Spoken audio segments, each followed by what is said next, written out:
Hello my dear teachers, welcome to handbook academy. My dear teachers, ఈ క్లాస్లో మనము rhombus topic గురించి మాట్లాడుకుంటాం. రాంబస్ని తెలుగులో సమచతుర్భుజము అంటారు. సమచతుర్భుజము అంటే 4 భుజాలు సమానంగా ఉన్నటువంటి చతుర్భుజాన్ని సమచతుర్భుజం అంటారంటే. ఇక్కడ చూడండి, ఏబీ లెంత్ కావచ్చు, మరియు BC length, CD length, DA length, ఇదంతా కూడా 4 భుజాలు కూడా సమానంగా ఉంటాయి. 4 భుజాలు కూడా సమానంగా ఉంటాయి. దీన్నే సమచతుర్భుజము అంటారండి. సో రాంబస్, ఈ సమచతుర్భుజంలో ఉన్నటువంటి ఏసీ మరియు బీడీలను కర్ణాలు అని చెప్తాం. దీన్నే ఇంగ్లీష్లో డయాగోనల్స్ అంటారండి. డయాగోనల్స్ అంటాం, తెలుగులో కర్ణాలు అని చెప్తారండి. కర్ణాలు, ఏసీ మరియు బీడీ కర్ణాలు, ఇవి రెండు కూడా ఏసీ మరియు బీడీలు ఒకదానికొకటి పర్పెండిక్యులర్ అవుతాయి, లంబాలు అవుతాయి. చూడండి, ఏసీ మరియు బీడీ లంబాలు అవుతాయి. అప్పుడు ఇక్కడ ఒక 90 డిగ్రీలకు ఏర్పడుతుంది సార్, 90 డిగ్రీస్ ఫామ్ అవుతుంది. అయితే దాన్ని బేస్ చేసుకొని పైథాగరస్ త్రికాల ఆధారంగా ఒక బిట్ అడగడం జరిగింది సార్ గతంలో. ఏంటి సార్ అంటే, ఏసీ లెంత్ కనుక, ఏసీ లెంత్ డయాగనల్స్లో ఏసీ ఈజ్ ఈక్వల్ టు మనకు 8 సెంటీమీటర్స్ మరియు BD is equal to 6 centimeters అయితే ఆ రాంబస్ యొక్క భుజం పొడవు ఎంత అని అడిగాడు.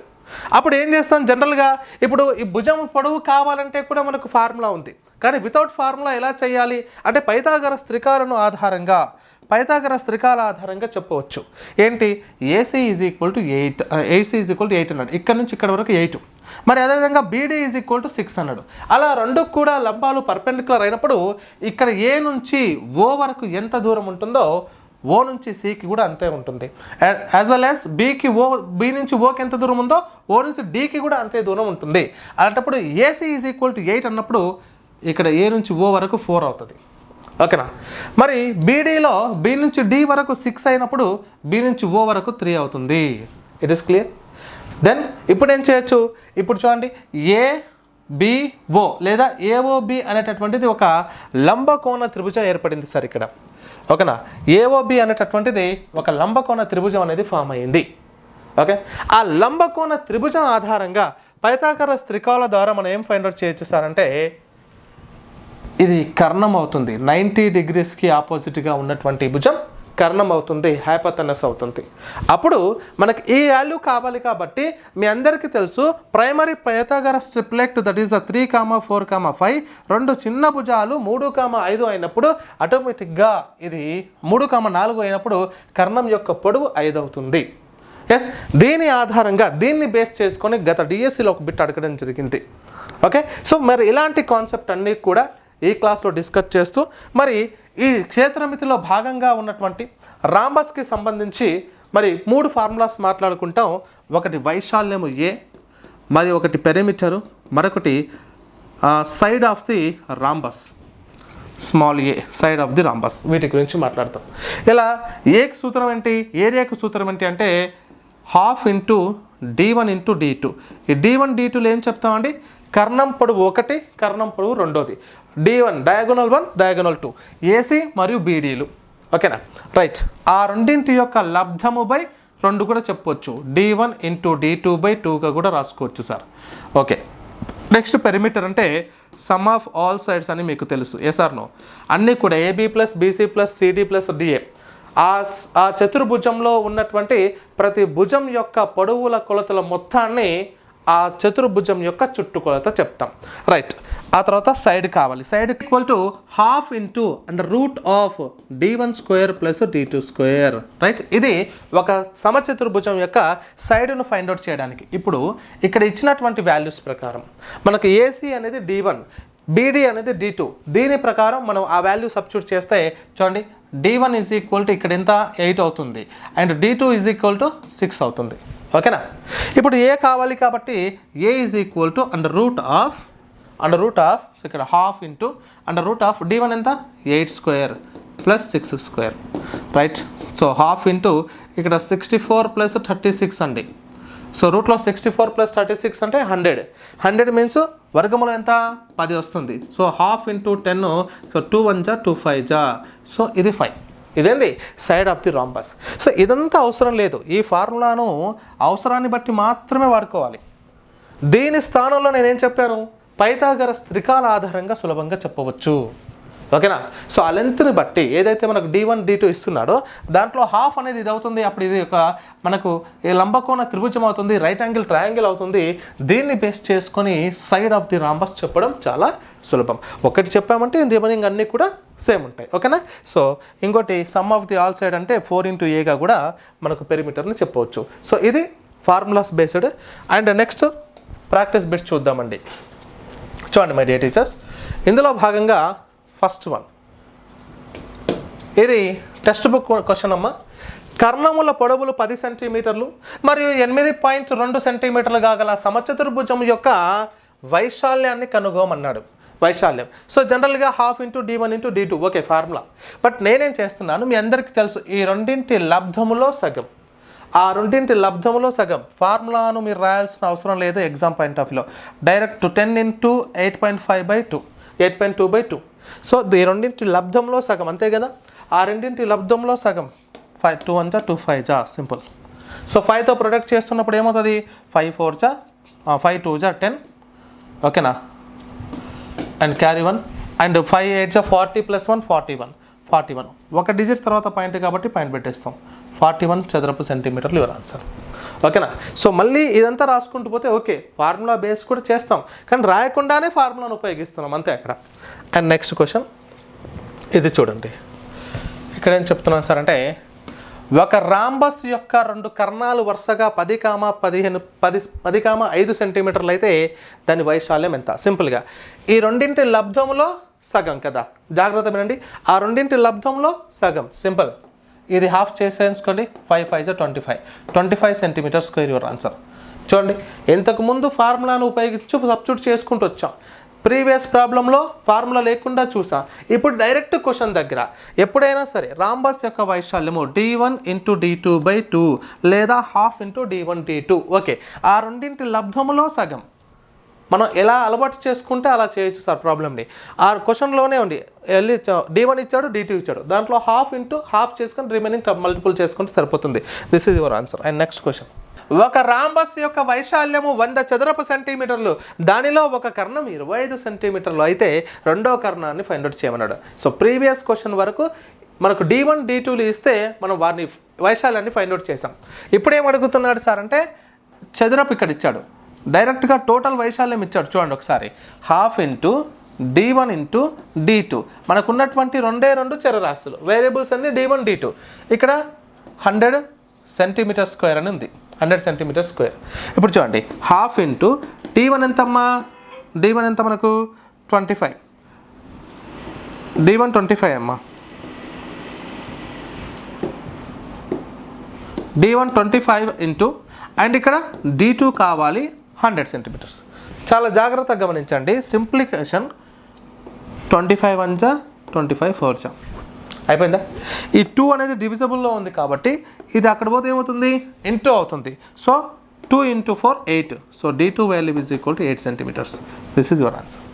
సార్ సో ఇంకా అసలు ఫార్ములా లేకుండా కొంచెం జాగ్రత్తగా ఆలోచిస్తే మై డియర్ టీచర్స్, ఏరియా వచ్చేసి మనకు 100 అన్నాడమ్మా, 100 సెంటీమీటర్ స్క్వేర్ ఉంది.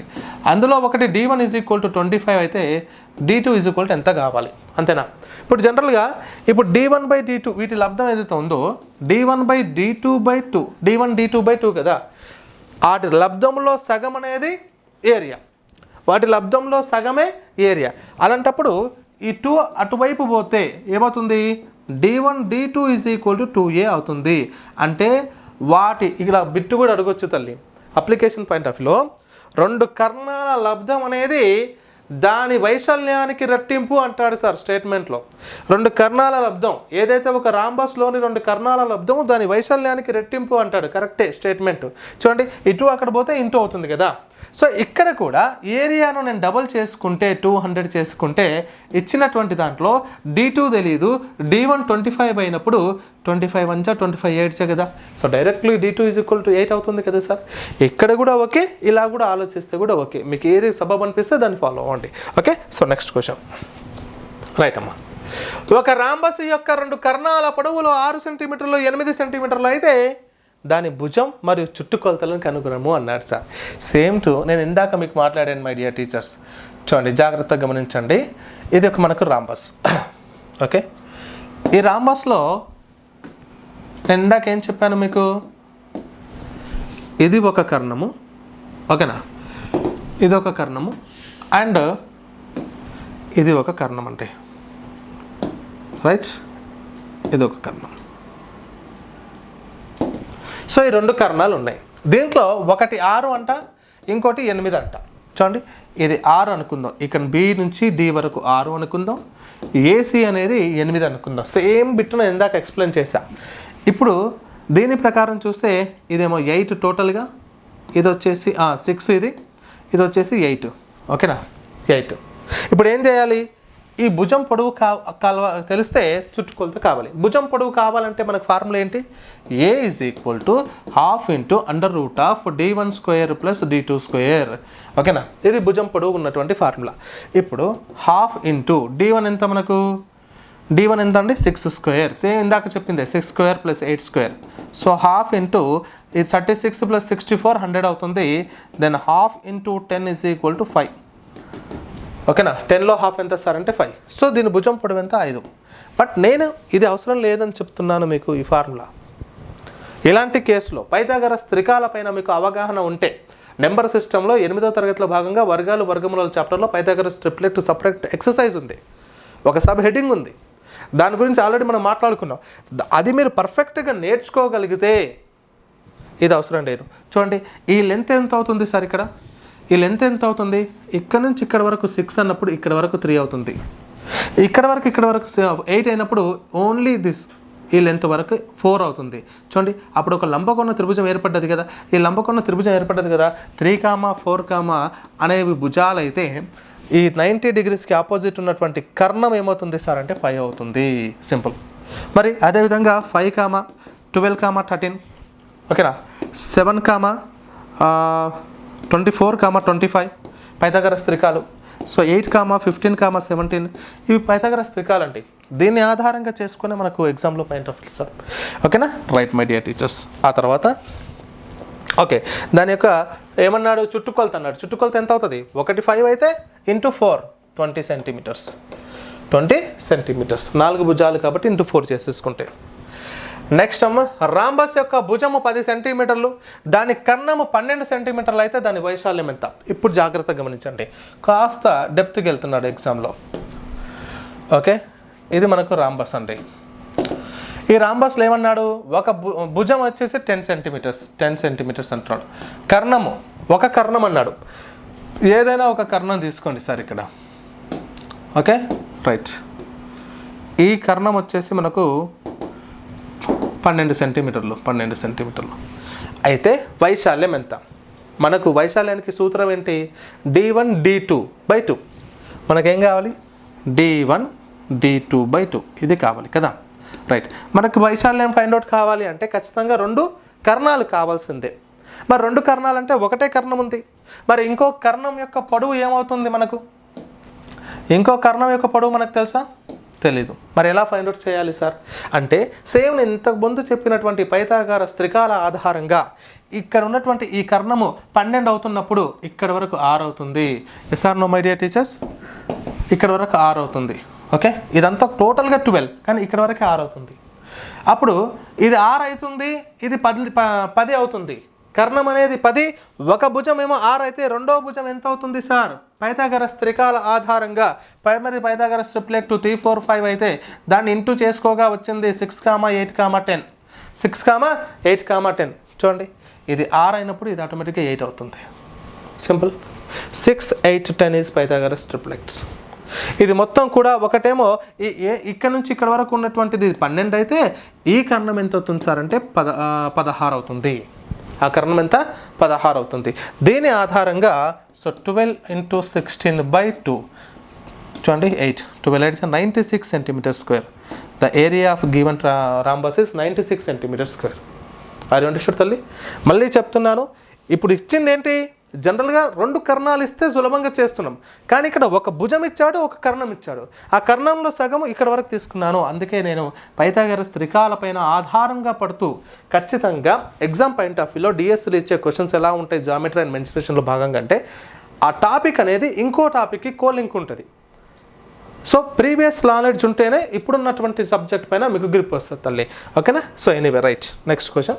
ఒక సమచతుర్భుజపు యొక్క భుజం మరియు కర్ణాలు వరుసగా 13 సెంటీమీటర్లు. ఇక్కడ ఇది 4 కాదమ్మా, ఇది 24 సెంటీమీటర్స్. సో 24 సెంటీమీటర్స్ అయితే దాని వైశాల్యము ఎంత అంటున్నాడు సార్. చూడండి ఒకసారి, మళ్ళీ మీకు పటం ద్వారా ఎక్స్ప్లెయిన్ చేసే ప్రయత్నం చేస్తానండి. ఓకే, ఇందులో ఒక భుజం వచ్చేసి మనకు 13 సెంటీమీటర్స్ అంట. అయితే అందులో ఉన్నటువంటి ఒక కర్ణం అనేటటువంటిది, ఈ కర్ణం ఎంత ఉంది? 24 ఉంది. కర్ణం ఒకటి 24, D1 = 24. సేమ్ బిట్ అమ్మ. ఇప్పుడు ఈ కర్ణం కావాలి మనకు. ఇప్పుడు ఈ D1 24 అయినప్పుడు ఇది ఎంత అవుతుంది ఇక్కడ వరకు? ఓకేనా? అక్కడ వరకు 12 అవుతుంది. 12. ఓకేనా? ఇప్పుడు ఇది D1 = 24, హాఫ్ అంతా 12. ఇది 12 అయింది, కర్ణం 13 అయింది. ఒకటి లంబకోణ త్రిభుజంలో ఒక భుజము కనుక మనకు 12 అవుతూ కర్ణము 13 అయినప్పుడు ఇంకో భుజం కొలత ఎంత అవుతుంది సార్? ఎగ్జాక్ట్లీ కరెక్ట్ అమ్మా, 5 అవుతుంది. ఓకేనా? సో ఇది 5 ఉన్నప్పుడు ఇది కూడా 5 అవుతుంది. అంటే రెండవ కర్ణం ఎంత సార్ అంటే 10 సెంటీమీటర్లు. ఇప్పుడు half into D1 into D2 అంటే ఏమని చెప్పొచ్చు? 2 కర్ణాల లబ్ధంలో సగం. చూడండి, 2 1 జా 2 12 జా. Answer 120 centimeter square is right answer. ఓకేనా my dear teachers? Next question.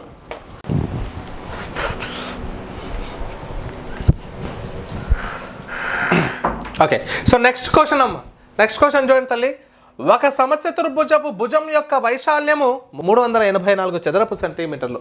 అయితే ఒక కర్ణం యొక్క పొడవు 32 సెంటీమీటర్లు అయితే రెండవ కర్ణం యొక్క పొడవు ఎంత అని అడిగాడంటే జాగ్రత్తగా గమనించండి. సేమ్ టు సేమ్ ఇందాక చెప్పినటువంటి D1 DTలో సగం అనేటటువంటిదే దాని వైశాల్యము.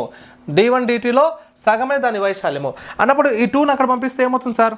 D1 D2 = D2 ఎంత? ఒక పొడవు ఇచ్చాడు అంటే D1 ఇచ్చాడు అనుకుందాం ఫర్ ఎగ్జాంపుల్.